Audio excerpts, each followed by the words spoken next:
Merci déjà pour la parole.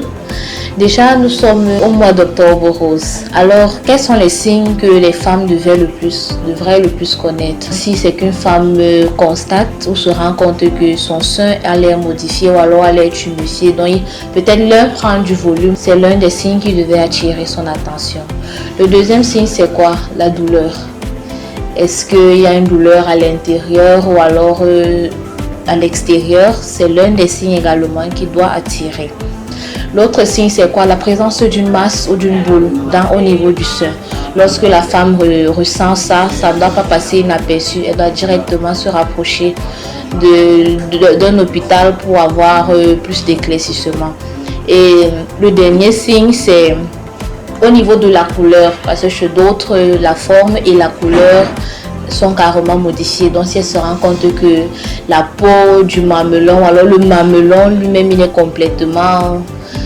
complètement changé de couleur ou de forme, elle doit se rapprocher immédiatement d'un centre de santé pour plus d'explications.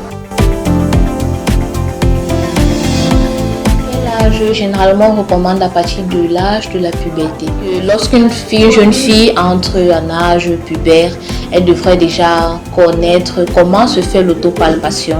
Si elle ne connaît pas, elle doit se rapprocher d'un hôpital pour qu'on lui apprenne les méthodes. Ou une fois qu'elle maîtrise, elle-même à la maison, elle peut constamment se faire autopalper. Mais à défaut de ça, il y en a qui viennent chaque peut-être 3 mois, chaque 6 mois, se faire autopalper de façon naturelle, toute seule. Donc c'est un peu dans l'âge de la puberté jusqu'à l'âge de la ménopause. Le premier facteur de risque, c'est les antécédents familiaux.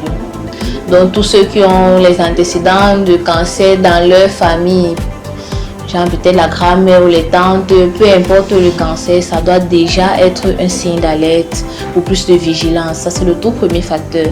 Le second facteur, généralement, on parle de beaucoup d'accouchements. Donc voilà à peu près les 2 facteurs majeurs. Il n'y a pas vraiment de cause directe, mais c'est plus les facteurs de risque. Notre rôle, beaucoup plus en ce moment, est un rôle d'éducatrice, un rôle de sensibilisation. Parce qu'on se rend compte que beaucoup de jeunes filles, surtout les jeunes filles, elles ne sont même pas informées. Elles ne connaissent pas ce que c'est que le cancer du sein. Elles ne connaissent pas les signes. Elles ne connaissent pas les méthodes préventives. Donc on les amène à connaître ce que c'est que le cancer. Comment faire l'autopalpation, donc même à domicile, pour celles peut-être qui ont peur de l'intimité, comment elles peuvent le faire à la maison.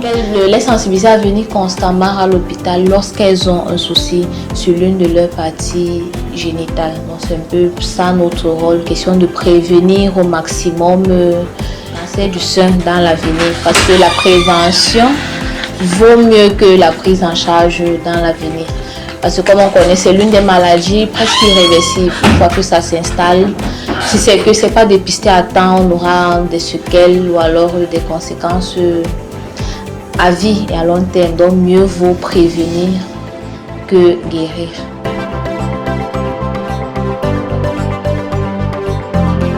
Ok, la campagne, nous recevons à longueur de journée, de lundi à vendredi, à partir de 8h. De 8h à 16h, elles peuvent passer.